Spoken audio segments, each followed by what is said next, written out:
State इस तरफ जलसा वगैरह भरा हुआ था आदमी से, फिर वो तकरीर शुरू हुआ था ना, आखिर में नवाबजादा वो सिराज खान शुरू हुआ, बस उसी टाइम धमाका हुआ, हम भी गिर गया, थोड़ा बेहोश हो गया, फिर होश में आएगा तो सारा मालूम पड़ा है, हमको क्या पता नहीं, फिर खुद खुश था, क्या बोला था क्या। मैं और खाला का बेटा था, सारा ड्राइवर के साथ हम लोग सब एक हम रह गया है, दूसरों का मालूम अभी तक नहीं है, कोई अंदर है, कोई अस्पताल ले गया है किसी को, हमको खुद मालूम नहीं है हम लोगों का। अच्छा, ये जलसा किसका था और आप लोग इधर काना के रहने वाले थे किसी और इलाके? मीर मोहम्मद उस्मान का था और सिराज खान रईसानी भी उसका साथ था ना, आयशा उसका वो में एक है ना,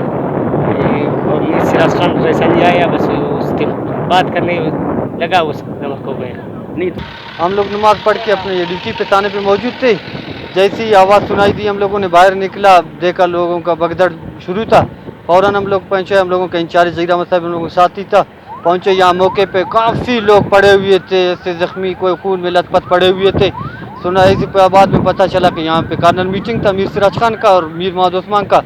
यहाँ पे काफ़ी ज़ख्मी, और हम लोगों ने अपना जो है ना कार्रवाई करके कॉल किया अपना महकमे को, और फ़ौरन ज़ख्मियों को प्राइवेट गाड़ी में, सरकारी गाड़ी में, एम्बुलेंसों में उठाया ले गए सब।